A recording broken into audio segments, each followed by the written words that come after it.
Councillor Joel Charles, defending the seat of Old Harlow. What are the issues that have been coming up as you've been campaigning? Well, first of all, I'm proud to be part of a Conservative administration a year in that first of all has cut residents' council tax. We've rewarded residents who have been struggling with the cost of living with a £55 efficiency dividend. We're building houses. We, in our first phase of our housing programme, are building 99 in 2 years. We've injected 26 million, and my colleague, Councillor Dan Swords, is leading the way on that front. But also with regeneration, we're turbocharging our programme for regeneration in the town and looking forward to getting not only a development partner by 2023 to get on with that job, but also to make an announcement on Acacia House, which I know has been a form of questioning by our colleagues in the opposition for some time. But that, to me, will be an important line in the sand to show that we're getting on with regenerating the town centre. But in Old Harlow, there are, of course, a range of issues that I am campaigning on and have been working with residents for a long time now on. First of all, when you look at Gildon Park, I've recently been out with residents there to look at all of the problems, and I'm holding the consortium there to account. There are significant issues. I'm pleased that we've now resolved the position with the primary school, that will be coming online, Essex County Council say, by the academic year in September 2023. There was an issue with the land transfer that's been resolved. There's been issues with dog poo bins overflowing, basic stuff that actually the consortium who are responsible for that just need to get on with it. They've now agreed, when I met with them, to have a weekly collection of the dog poo bins and the litter, because all of that stacking up just wasn't attractive on the street scene. We're sorting out the roads, we're sorting out the street lighting in Gildon Park, and the residents who have formed at the moment an informal residents association group seem to be content with the direction of travel, but we've just got to keep on that front. Do those, I mean, you mentioned about all that you're doing. I think the last cabinet meeting or council meeting you had about 900-page document. Yeah. Are you getting that message across that you've in the first year you've got a lot done, as you say, and are people responding to that? Well, there's a lot of energy in our administration to set the building blocks of our strategy in the first year. We want to be returned for another year so that we can get on with the implementation. We had to unpick a number of things to get to where we want to be on the regeneration front and to deliver our core pledge that we would cut council tax. We've done that. But also, and it actually impacts Old Harlow, we were very clear on our position on the prospects of additional housing as a result of the local plan that was approved by the previous administration. We set out as a policy decision for Old Harlow that there needs to be additional consultation with residents, particularly in Churchgate Street, who would be impacted by the proposed development in the east, and a new agreement must be reached that also respects the conservation area in Old Harlow. That's really important to us, and I'm pleased when I attended last week the Churchgate Residents Association, 70 strong, turned up because they haven't met for such a long time as a result of the pandemic, that we got into the nitty-gritty of that. But there are a range of other issues at play in Old Harlow that need someone with experience. I feel I have shown that over the last 2 terms of my office, and now as Deputy Leader, trying to pump forward the agenda to regenerate our town centre, but also protect people against the impacts of the cost of living. We're making progress, and what I would also say to residents is that we've also planned in the next 2 years to have 0% increases in council tax. That is the measure of a Conservative authority that's getting on with the job.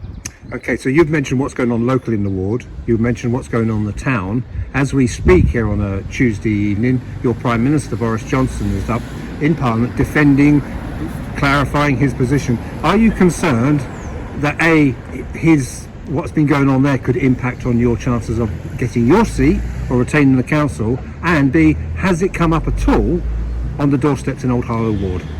No one is above the rule of law, and the fines that have been issued to date reflect that. I think it is important for those who have been found and have been fined to come and apologise to the British people. That has happened. As it happens, when I was dealing with the consequences of the pandemic, my role was to deliver medical supplies and food packages to people in Old Harlow and across the town when I volunteered for the Royal Voluntary Service. I put service above any other interests, because this town at that time needed support. And what we need now, nationally from Conservatives and locally from Conservatives who are temporary stewards of the roles that we have, is to actually show some leadership. Leadership is the key going forward, and that's something that I take very seriously going forward. I know the anger. I have been on the doorsteps, and I have been surprised. There's only been a few people that have raised the issues of Partygate, but I know that it is an issue for people, and I share their anger. But what I need to do now, alongside my national colleagues, is show that leadership to take things forward. But what I would also say in Old Harlow, some of the other key issues at play here is our commitment, first of all, to the green agenda. As you know, our administration didn't just go with the national target of 2050 for net zero, we brought it to 2040. We're protecting the conservation area here in Old Harlow. Only recently we planted 400 trees at East Park, replanted a number of them that had been put there before because of our commitment to the environment. My colleagues and I in Old Harlow, who have represented this ward for some time now, have always taken the view that it's absolutely critical to preserve the tree preservation orders that there are in this ward.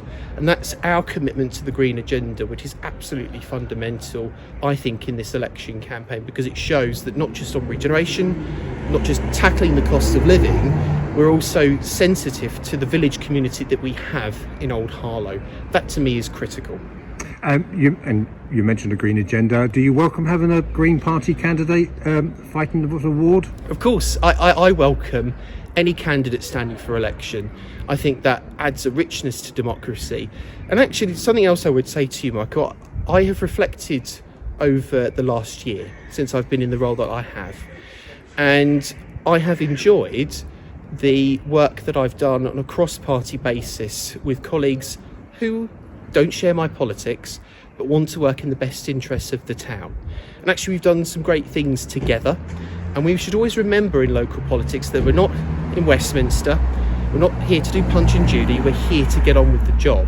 That's what our administration is there to do, and that's what we can do with our opposition colleagues. And I welcome the work that has gone on the HTS business plan to realise that ambition, because that will be in place long before any of us as politicians, and that's something good for the town and means that the taxpayers will benefit in the long run. That's a good thing for democracy.